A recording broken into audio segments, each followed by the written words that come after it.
Voilà, bonjour à tous, et je voudrais ce matin vous apporter donc la 5e étude que nous avons commencé ensemble pendant ces vacances, notre domicile céleste, numéro 5, et nous allons voir aujourd'hui évidemment la Jérusalem céleste. Nous allons voir de belles choses. On est arrivé donc au terme de notre étude sur l'espérance de la gloire à venir. Et vraiment, je vous encourage, si vous n'avez pas pris les autres CD, à les prendre et à pouvoir réfléchir sur ce qui est dit dans ces CD. Parce que le Seigneur a voulu que son peuple possède la connaissance. Malheureusement, il y a beaucoup de chrétiens qui se présentent dans des églises et se présentent devant des pasteurs en ayant dans leur cœur l'idée qu'ils possèdent la science infuse. Et croyez-moi, frères et sœurs, c'est très désespérant et désagréable pour ceux qui ont été appelés à l'enseignement de tomber sur des personnes qui savent tout. Moi, ça m'est arrivé de rencontrer des gens, ils savent tout. Mais le Seigneur, bien sûr que les chrétiens ont la possibilité et ont accès à l'enseignement de la parole de Dieu, mais Dieu a établi dans son Église des hommes, des femmes qui ont des ministères particuliers qui leur permet d'aller au plus profond des textes et d'apporter, dans un équilibre, l'enseignement de la parole de Dieu. Il est certain que je ne vous ai pas donné ici, dans les 5 CD, la science infuse sur l'espérance de la gloire à venir. Je vous ai donné que ce que je pensais être juste par rapport à l'Écriture. Et je n'ai pas voulu m'éloigner de ces textes. Pourquoi? Parce que dès que nous nous éloignons de la parole de Dieu, nous nous ouvrons à l'ange de lumière. Et automatiquement, nous apportons dans l'Église des révélations qui parfois ne sont pas écrites dans la parole de Dieu. Nous devons faire extrêmement attention de rester vraiment sur les textes sacrés. Alors dans l'étude précédente, je vous ai montré que la nouvelle terre qui sera là, qui va descendre. Alors, comme je vous ai dit, on ne sait pas si cette terre va être, si notre terre à nous, là, ici, avec les cieux, si cette terre va être détruite, ou si elle va être remodelée, selon la pensée de Jésus, la renaissance de toutes choses. Peu importe, ce qui est certain, c'est que la nouvelle terre accueillera une multitude d'êtres sauvés, depuis Adam, jusqu'à la fin du millénium. Parce que ne croyez pas qu'il n'y a que des églises charismatiques ou évangéliques qui entreront dans l'épouse de Jésus et qui seront sauvées. Il y aura une multitude d'êtres parce que le Seigneur a préparé ces personnes. Mais il est certain que le brigand sur la croix, quand il est mort et qu'il a été sauvé, n'a pas du tout les mêmes privilèges que celui qui fait partie de l'épouse du Christ, qui aura jeûné, qui aura pleuré, qui aura persévéré, qui aura marché avec le Seigneur. Et ça, c'est un grand mystère dans la connaissance divine, mais il est certain que l'épouse aura une place tout à fait à part. Je vous ai dit que Paul, en regardant les étoiles, a dit aux chrétiens, regardez, de même que les étoiles n'ont pas le même éclat, il n'y aura pas non plus le même éclat parmi les ressuscités. Parmi les glorifiés, il n'y aura pas le même éclat. Donc, il est certain que sur la terre, nous devons bien réfléchir et prendre de bonnes positions afin que, frères et sœurs, nous fassions partie de l'épouse de Jésus-Christ. Et j'espère que ce matin, vous allez encore avoir soif de faire partie de cette épouse. Donc, je vous ai montré qu'il y aura une multitude de sauvés sur cette nouvelle terre. Mais il y a quelque chose qu'on ne veut pas oublier, frères et sœurs.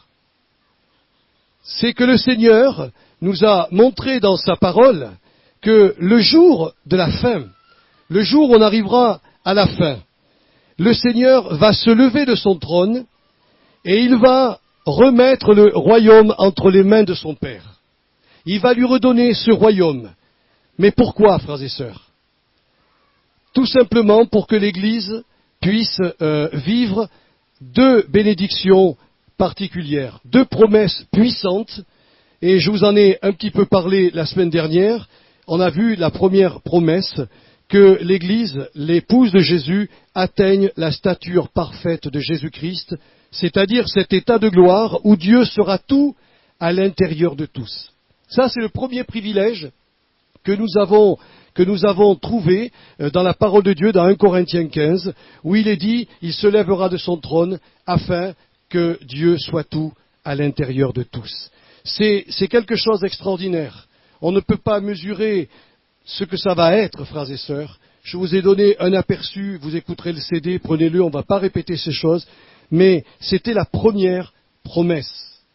Mais il y a une deuxième promesse à laquelle nous sommes attachés, c'est qu'il va donner à son épouse une habitation, ou si vous préférez, une demeure digne de son nouveau statut. Si les sauvés sont sur la terre, l'épouse glorifiée sera dans la Jérusalem céleste. Et ça, c'est autre chose, frères et sœurs. Écoutez ce qu'il est dit au sujet de la Jérusalem céleste. Apocalypse 21, versets 10 à 11, je vous le lis. Et il me montra la ville sainte, Jérusalem, qui descendait d'auprès de Dieu avec la gloire de Dieu. Son éclat était semblable à celui d'une pierre précieuse, d'une pierre de japte, transparente comme du cristal. Frères et sœurs, l'état de gloire sera pour l'Église du Christ un moment très particulier et, je dirais, un moment exceptionnel. Pourquoi ? Parce qu'après avoir été enlevé, après avoir reçu un corps semblable à celui de son Sauveur, après avoir fêté avec Jésus les noces de l'agneau, et entre-temps, nous avons parlé de ce tribunal du Christ où il y a la remise des récompenses à chaque chrétien pour sa fidélité, eh bien, le Seigneur fera quelque chose d'incroyable, mais en général, nous le faisons quand nous sommes sur la terre et que nous nous marions. Le Seigneur offrira à son Église le plus beau cadeau de mariage qui soit. Et il ne va pas lui offrir une petite demeure, une petite masure, il va lui offrir la nouvelle Jérusalem céleste. Tout à l'heure, je vais vous donner ces dimensions, c'est incroyable et c'est exceptionnel. L'entendement humain a du mal à imaginer cela. La Jérusalem céleste, je ne sais pas si vous avez remarqué par les versets, les deux versets que je vous ai cités, c'est un joyau de la gloire de Dieu. C'est aussi la demeure où le Seigneur habite. Et ce sera la capitale de l'État éternel. C'est incroyable, mes frères et sœurs. Mais vous savez, dans la Bible, rien n'est fait au hasard. Le Seigneur a soulevé un peuple, il a établi Jérusalem comme capitale.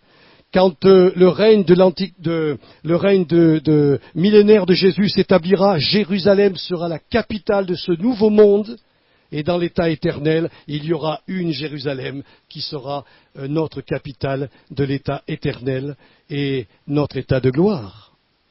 Alors, j'ai noté au moins 3 ou 4 caractéristiques que possède la nouvelle Jérusalem. Et rien de ce qui a existé, vous m'entendez bien, frères et sœurs, rien de ce qui a existé sur la terre ou dans les cieux n'est comparable à la nouvelle Jérusalem. Premièrement, la Jérusalem céleste est un tabernacle, ou si vous préférez, le tabernacle de Dieu. Apocalypse 21, 1 à 5, je vous lis ces choses. Et j'entendis du trône une voix forte qui disait, « Voici le tabernacle de Dieu avec les hommes. Il habitera avec eux, et ils seront son peuple, et Dieu lui-même sera avec eux. Il essuiera toute larme de leurs yeux, et la mort ne sera plus, et il n'y aura plus ni deuil, ni cri, ni douleur, car les premières choses ont disparu. Et celui qui était assis sur le trône dit, « Voici, je fais toutes choses nouvelles. » Pour demeurer auprès d'Israël, son peuple, dans l'Ancien Testament, le Seigneur avait demandé à Moïse de lui construire une habitation temporaire, un tabernacle. Littéralement, la traduction, c'est une tente, un lieu temporaire d'habitation. Mais il lui dit, tu vas faire ce tabernacle d'après le modèle que tu auras vu dans le ciel. Ce qui veut dire que le tabernacle céleste existait déjà, mais il était en préparation pour nous, quelque chose de glorieux et de merveilleux. Ce tabernacle était composé de 3 parties, correspondant à 3 dispensations spirituelles. la loi, la grâce et l'état de gloire. Lors de la première dispensation de l'ancienne alliance, c'est-à-dire la loi, les Israélites n'avaient qu'accès qu'au parvis extérieur du tabernacle divin. Là se trouvait devant lui l'autel des sacrifices et l'autel des ablutions. La première dispensation pour le peuple d'Israël, c'était d'entrer dans le parvis du tabernacle de Dieu. C'était déjà un privilège, c'était déjà un honneur incroyable, parce qu'ils avaient accès au pardon, et ils avaient accès aux ablutions. Ils pouvaient même, une fois que le sacrifice avait été offert, participer au sacrifice de communion, c'est-à-dire jouir avec leur famille. Après avoir offert des animaux en sacrifice, il y avait un prêtre qui faisait bouillir la viande, qui donnait certains morceaux à la famille, et il y avait une réjouissance devant le Seigneur. Mais c'était la première dispensation. Dans la seconde dispensation, l'alliance de la grâce, dans laquelle nous sommes, nous encore aujourd'hui, les croyants, franchirent une étape supplémentaire, puisqu'ils devinrent des sacrificateurs pour Dieu leur Père, exerçant leur service dans le lieu saint, là où se trouve le chandelier à 7 branches, symbole du Saint-Esprit. Nous avons le Saint-Esprit dans l'Église du Christ. Là où se trouvait la table des pains de proposition, symbole de la Sainte Seine, et symbole aussi de la parole de Dieu que nous mangeons lorsque nous l'entendons avec un cœur ouvert. Et il y avait aussi l'autel des parfums qui se trouvait juste devant le lieu très saint, séparé par un grand rideau, et c'est le symbole de l'adoration et de la louange. Frères et sœurs, dans cette dispensation dans laquelle nous sommes, nous devons jouir, et je voudrais bien que vous m'entendiez, je voudrais bien que vous écoutiez, parce que c'est très important. Vous avez la possibilité d'être sacrificateur pour Dieu votre Père dans l'Église. Ceux qui refusent d'entrer vraiment dans le travail que Dieu leur donne, c'est comme s'ils disaient au Seigneur, ta dispensation ne m'intéresse pas. Mes frères et sœurs, si cette dispensation ne vous intéresse pas, ne croyez pas que la troisième dispensation, entrer dans le lieu saint des saints, sera pour vous. Ne le croyez pas, frères et sœurs. Le Seigneur dit à son épouse, je veux te donner un cadeau, mais il y a le prix d'un cadeau, il y a le prix de la course. Il a tout donné. En retour, il nous demande tout, que le peuple chrétien réfléchisse sur ces choses-là. Une sœur m'a envoyé une étude de notre frère David Wickerson. C'est même pas une étude, c'est un songe, une vision qu'il avait eue il y a très longtemps. Quand vous lisez cette vision sur l'enlèvement, avec un cœur sincère, honnête et non critique, vous vous dites, Seigneur, mais aide-moi à être à la hauteur pour partir vraiment dans ce royaume de gloire et de lumière. Il n'est pas question de faire peur aux chrétiens, il est question de dire que nous ne sommes plus dans le parvis. Nous sommes dans le lieu, dans le Saint des Saints. Il a fait de nous des sacrificateurs. Ma sœur, mon frère, tu es un sacrificateur pour Dieu. Alors qu'est-ce que tu fais? Est-ce que tu sacrifies à Dieu des louanges? Est-ce que tu sacrifies à Dieu une offrande, un sacrifice de générosité?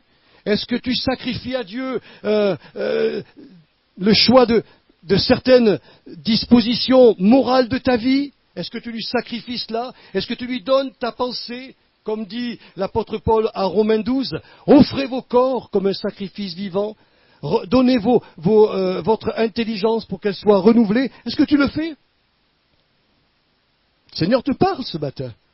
Et il faut vraiment rentrer et jouir à fond de cette deuxième dispensation dans laquelle nous nous trouvons. Puis, il y a la dispensation éternelle, l'état de gloire. L'épouse de Jésus sera la seule, vous m'entendez bien, frères et sœurs, la seule autorisée à demeurer en permanence dans le Saint des Saints, lieu de la présence divine, non pas comme le faisait le souverain sacrificateur qui rentrait une fois par an dans la présence de Dieu. Nous, on y demeurera pour toujours. Et comme je vous l'ai dit la semaine dernière, regardez ce verset qui a été donné dans Apocalypse 22, verset 3. Voilà ce qui nous est dit. Le trône de l'agneau sera dans la ville. Ses serviteurs et ses servantes, écoutez bien mes bien-aimés, le verront face à face, et son nom sera sur leur front. Je ne sais pas si vous mesurez le privilège qui nous attend, mais je vous garantis que ce que je vous dis là, ce sont les véritables paroles de Dieu. Ce n'est pas moi qui les cite, c'est écrit dans l'Apocalypse. Ce n'est pas une invention de mon esprit, c'est écrit. Mais alors que les dimensions terrestres du Saint des Saints, construit par Moïse, n'avaient que 10 mètres carrés, c'était un cube de 10 mètres carrés. Le tabernacle céleste possède des dimensions qui dépassent l'entendement humain. Apocalypse 21, verset 16, voilà ce qu'il est dit, la ville avait la forme d'un carré, et sa longueur était égale à sa largeur. Il mesura la ville avec un roseau, et trouva 12 000 stades. La longueur, la largeur et la hauteur en étaient égales. Quand vous savez que 12 000 stades correspondent à environ à 2200 ou 2500 kilomètres au carré, ça vous donne une dimension du gigantisme que sera la Jérusalem céleste, c'est 2 fois et demi la France. On ne peut pas arriver à comprendre. Mais il a voulu nous exprimer ces choses dans l'Apocalypse, et il le dira bien, c'est une mesure d'homme, pour bien prouver que la Jérusalem céleste aura des dimensions qui nous dépassent. Le Saint des Saints, dans lequel rentrait le souverain sacrificateur une fois par an, était un cube de 10 mètres au carré. Tout était noir. Il y avait 2 grands chérubins de 5 mètres de haut, de chaque côté, des anges qui étaient là. Et il y avait la table, il y avait l'arche de l'alliance, et 2 chérubins qui se penchaient sur le propitiatoire où le souverain sacrificateur mettait le sang des boucs et des taureaux, dans le noir. Parce que la présence divine ne pouvait pas être manifestée dans sa clarté totale. Nous serons dans la lumière glorieuse de Dieu. Et nous serons dans le tabernacle éternel, avec des privilèges qui sont réservés qu'à ceux qui seront dans la Jérusalem céleste. Alors, John MacArthur, avec d'autres théologiens, se sont penchés un petit peu sur ce gigantisme de la Jérusalem céleste, et ils ont trouvé que la population qui pourrait, je dirais, entrer dans la Jérusalem céleste serait à peu près de 100 milliards de personnes. Ce qui vous prouve une chose, frères et sœurs, c'est que l'épouse de Jésus-Christ ne sera pas une petite épouse. S'il y aura des myriades et des myriades de sauvés, je le crois vraiment, parce que notre Dieu est tellement puissant qu'il sait comment sauver les êtres humains. Il nous montre que l'épouse sera constituée d'une foule innombrable que l'on ne peut imaginer. Je vous donne des références pour ceux qui veulent lire, c'est Ézéchiel 43, versets 1 à 7, Apocalypse 7, verset 9, où il est parlé de foule innombrable. Deuxièmement, la Nouvelle Jérusalem, ou la Jérusalem céleste, est l'accomplissement final des 2 alliances, celle de l'Ancien Testament et celle du Nouveau Testament. Je vous lis ce que l'apôtre a écrit dans Apocalypse 21, verset 12 jusqu'au verset 21, mais je ferai un raccourci. Elle avait une grande et haute muraille, construite en pierre de Japte, mesurant 144 coudées et garnie de pierres précieuses. Elle avait 12 portes.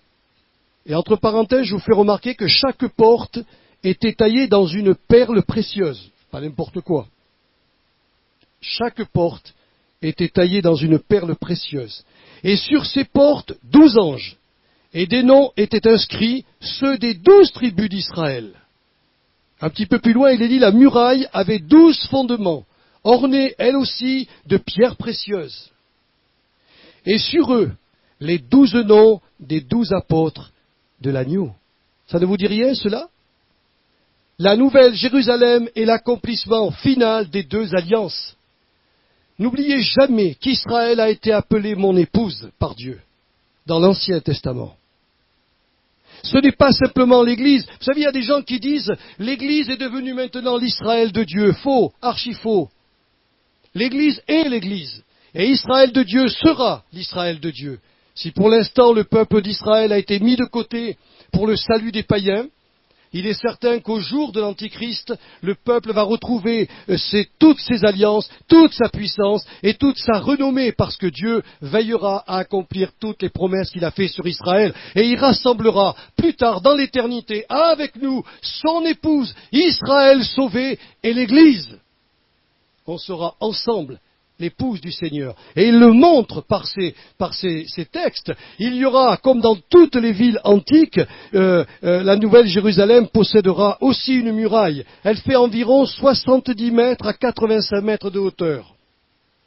Les gens se sont dit, mais pourquoi avoir fait une muraille?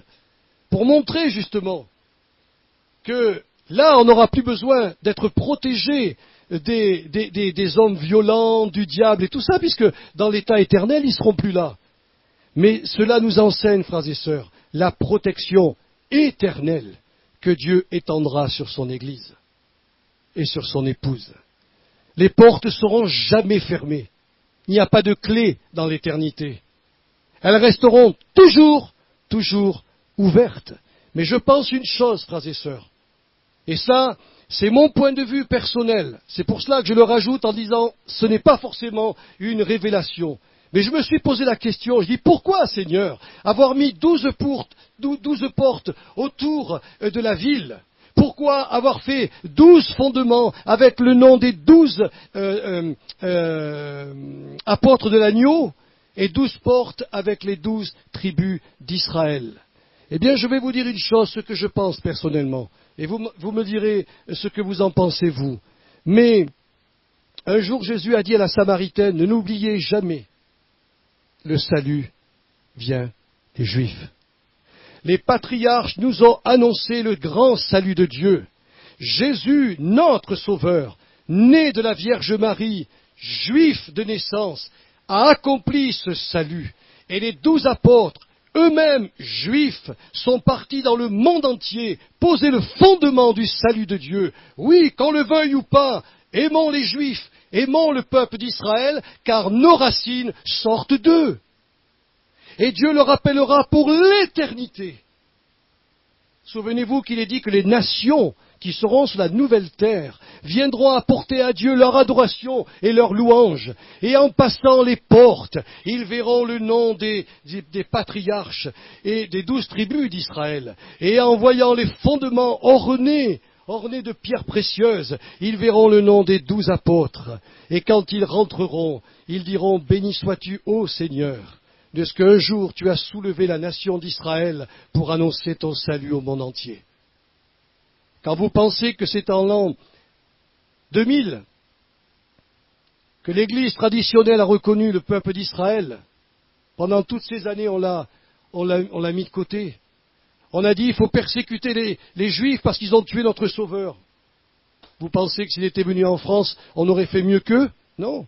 Bien sûr qu'il est mort à Jérusalem. Bien sûr que les gens qui l'ont crucifié sont responsables. Bien sûr que ceux qui ont dit « donne-nous Barabbas » sont responsables. Bien sûr que le peuple d'Israël qui se frappait la poitrine et Jésus leur disant « mais vous verrez, votre sang malheureusement retombera sur vous, mon sang retombera sur vous ». Oui, c'est vrai. On le voit dans l'histoire comment le peuple a été, à cause de son péché, envoyé dans les nations. Mais Dieu a dit « je le ramènerai. Je ramènerai mon peuple en Israël ». Et on a vu depuis les années après-guerre, la naissance du peuple d'Israël, c'est un authentique miracle. Et aujourd'hui, nous avons Israël qui est là. Alors souvenez-vous, c'est mon point de vue, il vaut ce qu'il vaut, mais je pense que s'il y a 12 portes avec le nom des 12 tribus et 12 fondements avec le nom des 12 apôtres, c'est pour nous rappeler que le salut vient des Juifs. Ne l'oublions jamais, et j'en profite pour vous dire, priez avec ardeur pour la nation d'Israël, car nous avons la Bible aujourd'hui grâce à tous ces personnes qui ont, avec amour, retranscrit les textes, les massorètes et tous ces gens qui ont vraiment écrit la parole de Dieu, ces scribes qui nous ont laissé l'écriture. Ils ne faisaient que ça. Quand vous pensez, j'ai lu un commentaire il y a quelques années, quand vous pensez que chaque fois qu'ils écrivaient la parole de Dieu et qu'ils rencontraient le nom de l'Éternel, c'est-à-dire le nom qui est imprononçable, ils posaient leur crayon, ils taillaient leurs plumes, ils se lavaient les mains et ils priaient. Vous vous rendez compte le temps que ça a dû prendre pour écrire la Bible? C'est impressionnant. Quel respect pour le nom du Seigneur. Troisièmement, la nouvelle Jérusalem, ou la Jérusalem céleste, est sa propre source de lumière. Elle est sa propre centrale de lumière. Alors que, écoutez bien ce qui est dit dans Apocalypse 21, verset 23, la ville n'a besoin ni de soleil, ni de la lune pour l'éclairer, car la gloire de Dieu l'éclaire, et l'agneau est son flambeau. Il n'y aura plus de nuit, et ils n'auront besoin ni de lampe, ni de lumière, parce que le Seigneur Dieu les éclairera, et ils régneront au siècle des siècles. C'est pas beau, ça? Mais je voudrais vous faire remarquer qu'alors que la nouvelle terre possède de nouveaux cieux, donc un système solaire pour présider au jour et à la nuit, la Jérusalem céleste en sera, elle, totalement dépourvue, parce qu'elle sera éclairée par la seule gloire de notre Dieu, lumière éclatante, dont Pierre, Jacques et Jean eurent sur la montagne de la transfiguration le privilège d'en entrevoir temporairement la beauté. Oui, ils ont vu cette clarté sur la montagne de la transfiguration. Vous vous souvenez ce que dit le texte? À un moment donné, une lumière éclatante est arrivée et Jésus, son éclat a changé. Il est devenu brillant. Il n'avait plus qu'à faire un seul pas et y passer dans l'éternité. Vous vous rendez compte? Mais il a parlé avec Moïse et avec Élie de son départ qui devait avoir lieu à Jérusalem, c'est-à-dire de sa mort. Je pense que Moïse et Élie ont dû lui dire « Oh, viens, bien-aimé, viens !» Et on dit « Non, je ne peux pas venir. Je pourrais rentrer et vous rejoindre, mais tout ce monde serait perdu. » Alors, la lumière a disparu. Alors Jésus a remis le pied sur la terre et il est parti à Jérusalem. Il a pris sur lui nos péchés. Il est mort, il a été enseveli, il est ressuscité, il est demeuré 40 jours avec ses disciples, puis il est remonté au ciel, et cette Jérusalem céleste dans laquelle nous allons rentrer, ce sera la même lumière, la même gloire dans laquelle il était prêt à rentrer sur la montagne de la transfiguration. Oh, c'est extraordinaire. Pas de lampe, pas de lumière, une chaleur qui ne nous crame pas. Parce que Dieu, c'est la gloire. Vous vous rendez compte? Les nations, elles, pourront peut-être, je ne sais pas, mais en tout cas, il nous dit une terre nouvelle, des nouveaux cieux. Ils vivront dans le système solaire, le nouveau système solaire qui sera là, avec le jour, la nuit. Mais chaque fois qu'ils rentreront dans la Jérusalem céleste pour apporter leur gloire à Dieu, ils pourront rester des jours et des jours et des mois et des mois. Ils n'auront plus besoin de soleil, plus besoin de lune, parce que le Seigneur les éclairera. Vous ne voulez pas y aller dans cette nouvelle Jérusalem? Et enfin, la nouvelle Jérusalem, la Jérusalem céleste, est une ville, mes frères et sœurs, ouverte, pleinement sécurisée et répondant à tous les besoins de ses habitants. Voilà ce qu'il est dit dans Apocalypse 21, verset 25, 22, verset 1 à 2. Ces portes ne se fermeront point le jour, car là, il n'y a point de nuit. Au milieu de la ville et sur les bords du fleuve, il y avait un arbre de vie, produisant 12 fois des fruits, rendant son fruit chaque mois, et dont les feuilles servaient à la guérison des nations. Je voudrais vous dire une chose, frères et sœurs. Alors que dans notre ancien corps de chair et de sang, nous nous nourrissons pour nous maintenir en vie, dans la Jérusalem céleste, nous serons mus par un corps spirituel qui se renouvellera sans cesse. Manger ne sera plus une nécessité, mais un plaisir. Je ne sais pas si vous vous rendez compte, arrêtez-vous de manger quelques jours, ça commence à grouiller dans l'estomac. Il y a des gens qui peuvent tenir très longtemps comme ça, mais si au bout d'un certain temps on ne mange pas, on meurt. La nourriture est une nécessité pour nous. Dans la Jérusalem céleste, c'est un plaisir.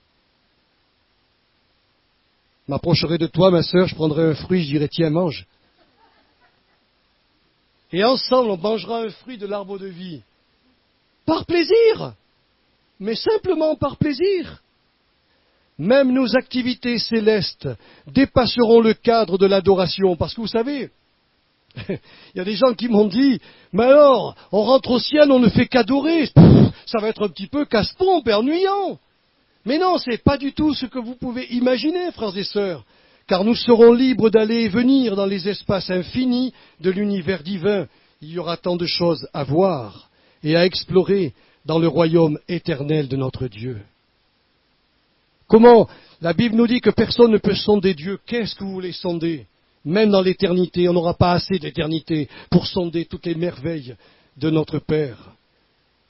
Puis l'ennui sera totalement banni de la Jérusalem céleste. Vous savez qu'il y a des gens qui disent, oh là là, quand on sera dans la Jérusalem céleste, ce qui me fait peur, c'est qu'on sera cloîtré.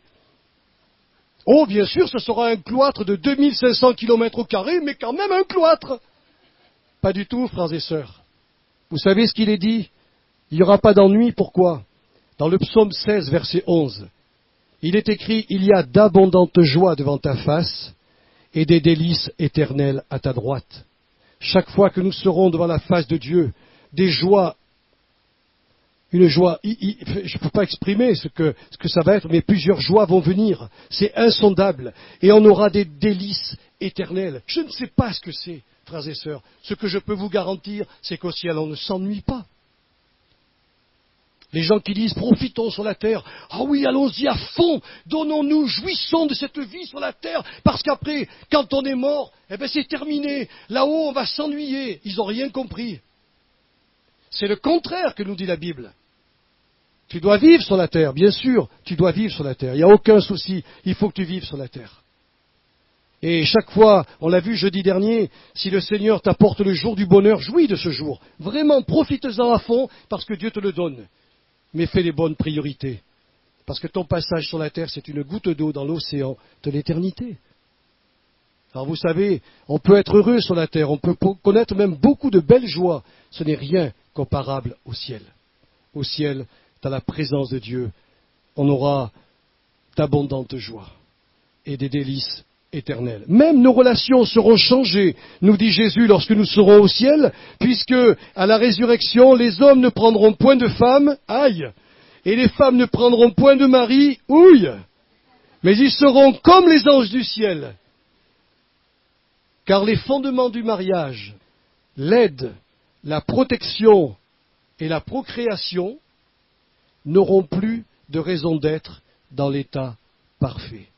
Alors évidemment, ça ne veut pas dire, parce qu'il y a des gens qui ont pensé, sincèrement, ils ont dit, mais quand on sera au ciel, quand on sera dans la nouvelle Jérusalem céleste, est-ce que nous allons nous reconnaître? Mais bien sûr, frères et sœurs, et je vous le prouve, je ne boirai plus désormais du fruit de la vigne jusqu'à ce que j'en boive à nouveau avec vous, pas avec des étrangers, avec vous dans le royaume de mon Père. Oui, nous nous reconnaîtrons. Oui, je saurai que Chantal a été mon épouse et Chantal saura que j'ai été son mari. Et il n'y a pas de raison qu'on vive séparés.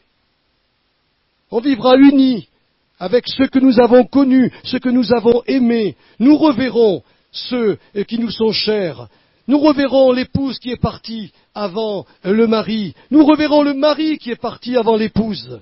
Nous reverrons les enfants, les petits-enfants, nos amis et les chrétiens que nous avons connus. Et nous serons pour toujours avec eux dans le royaume des cieux. Mais je vais vous dire une chose, nos relations s'étendront même à l'infini, car dans l'état éternel, le Dieu qui ne fait exception de personne nous rendra capables ou aptes d'agir de la même manière que lui. Ce qui veut dire que ceux que nous n'avons jamais connus, nous allons les aimer comme si on les avait toujours connus. On ira voir Abraham, on dira, mon pauvre frère, ça fait longtemps que je t'aime. Et on ira lui poser des questions, on passera des soirées entières en lui disant, mais tu te rends compte, quand tu étais devant tes serviteurs et que tu as pris le couteau, le bois et t'as amené ton fils, mais comment ça s'est passé dans ton âme? Mais comment t'as pu monter là-haut et prêt à le tuer? Explique-nous!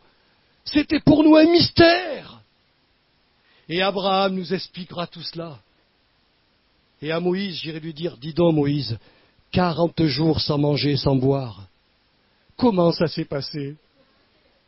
Et comment était le doigt de Dieu quand il a gravé la loi sur les pierres? Comment tu as vu ces choses? Raconte-nous. Et on passera, alors là je vous dis des soirées, il n'y aura pas de soirée d'ailleurs, mais on passera du temps, il n'y aura même pas de temps. Mais enfin on sera dans une relation, vous voyez, des relations différentes. Oui, n'ayez pas peur, vous reverrez vos bien-aimés. Oui, vous reverrez vos bien-aimés. Et tout sera changé. Mais on n'aura pas besoin de se marier. On sera asexué pour la simple et bonne raison, c'est qu'au ciel, il n'y a pas de naissance. Tout est arrêté. On va vivre l'éternité avec vraiment une présence glorieuse de notre Dieu. Je veux terminer mon étude ce matin par ce verset, ces deux versets que nous trouvons dans l'Apocalypse 21, versets 6 à 8. Permettez-moi de terminer en vous citant ce texte. À celui qui a soif, je donnerai de la source de l'eau de la vie gratuitement. Celui qui vaincra héritera ces choses. Je serai son Dieu et il sera mon fils. Mais pour les lâches, pour les incrédules, pour les abominables, c'est-à-dire ceux qui commettent des péchés d'abomination, les meurtriers, les impudiques, les enchanteurs, les idolâtres et tous les menteurs, leur part sera dans les temps de feu et de soufre, qui est la seconde mort. Nous arrivons donc au terme de cette étude à la question existentielle que je veux vous poser ce matin, et il faut absolument que vous puissiez, vous tous, y répondre. Dans quel lieu du ciel allez-vous passer votre éternité? Tant que vous n'avez pas plié le genou au pied de la croix de Jésus-Christ, ne reconnaissant pas que vous êtes un pécheur ou une pécheresse perdue, c'est-à-dire privé de la gloire de Dieu, cette gloire que nous avons vue encore ce matin, alors l'épée de la condamnation éternelle plane toujours au-dessus de votre tête. Vous êtes encore vivant, vous pouvez changer. La Bible dit que c'est aujourd'hui le jour du salut. Mais si après avoir pris connaissance de votre horoscope spirituel, au travers de ces 5 CD que je vous ai apportés, si votre âme soupire après Dieu, si elle a soif de pardon, de justice et de vérité, alors je vous garantis, et c'est Jésus qui le dit, à celui qui a soif, je donnerai de l'eau de la vie. Et il ajoutera gratuitement, pour montrer que ce n'est pas une œuvre humaine, ce n'est pas un homme, un prêtre ou un pasteur, et ce n'est pas avec de l'argent ou des mérites que l'on peut acquérir ce salut glorieux, mais par la foi. Alors si vous avez soif de pardon, soif de justice et de vérité, le Seigneur vous accordera la grâce du salut et vous fera boire gratuitement à la source de la vie éternelle. Cette eau désaltérera votre âme et satisfera tous vos besoins légitimes, comme le Seigneur a désaltéré la Samaritaine. Oui, mais c'est toi qui as la clé. Jésus frappe à la porte de ton cœur, dit la Bible. Et c'est toi qui as la possibilité de lui ouvrir. Du côté du Seigneur, il n'y a pas de poignée. La poignée est de ton côté. Il a dit, si quelqu'un ouvre la porte de son cœur, j'entrerai chez lui. Je souperai avec lui et lui avec moi. Mon ami, ma sœur, mon frère, si au travers de ces messages, tu as été remis en question, sache que tu as le temps sur la terre. Mais je ne sais pas combien de temps tu vas rester. La Bible nous dit un seul mot, c'est aujourd'hui le jour du salut. Tu peux ce matin dire, Jésus, je capitule au pied de ta croix. Je me reconnais comme pécheur et pécheresse. Et je veux, Seigneur, je veux que tu me laves de mes péchés. Je veux que tu m'accordes ta justice. Je veux que l'Esprit Saint me rebaptise. Je veux être reconstruit afin d'entrer et de faire partie de ton Église. Ça, c'est pour ceux qui ne connaissent pas le Seigneur. Mais le deuxième passage que je vous ai lu est extraordinaire. Il est dit, à celui qui vaincra, héritera ces choses. Une fois que nous sommes passés de la mort à la vie, le Seigneur nous donne un conseil à nous, chrétiens. Demeurez dans la victoire du Christ. Qu'est-ce que ça signifie à celui qui vaincra? Tout simplement, frères et sœurs, si vous êtes un enfant de Dieu, mais écoutez-moi, parce que mes paroles sont des paroles vraiment aujourd'hui de vérité. Si vous êtes chrétien, mais démontrez-le par vos paroles et par vos actions. Le monde entier, vos familles, tous ont besoin d'entendre qui vous êtes. Si vous appartenez au Christ, dites-le, même si on vous persécute. Attachez-vous aussi à une église locale, soyez pas des papillons qui vont à droite, à gauche, qui picorent, poum, poum, poum. Attachez-vous à l'église du Christ. Coopérez avec le Saint-Esprit à l'œuvre de Dieu, sachant que votre travail ne sera pas vain dans le Seigneur, mais que toutes vos œuvres vous suivront jusque dans l'éternité. Alors voilà ce que dit Apocalypse 22. Je termine par ces paroles. Oui, je viens bientôt, et ma rétribution est avec moi, dit Jésus, pour rendre à chacun selon son œuvre, pas selon les œuvres du copain. Une femme ne sauvera pas son mari, un mari ne sauvera pas sa femme, et un couple chrétien ne sauvera pas leurs enfants. Il faut que petits et grands, nous prenions notre position devant le Seigneur. Heureux ceux et celles qui lavent leurs robes, afin d'avoir part à l'arbre de vie et d'entrer par les portes de la ville sainte. Amen. Que le Seigneur vous bénisse. J'aimerais qu'on se lève et je voudrais faire une prière pour vous, prière de conclusion. Notre tendre Père, nous avons ce matin terminé notre étude sur l'espérance de la gloire à venir.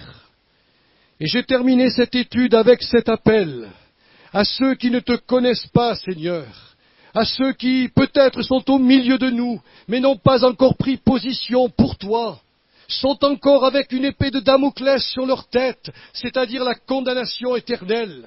S'ils partaient aujourd'hui sans avoir fait la paix avec toi par le sang de la croix, ils ne seraient pas sauvés.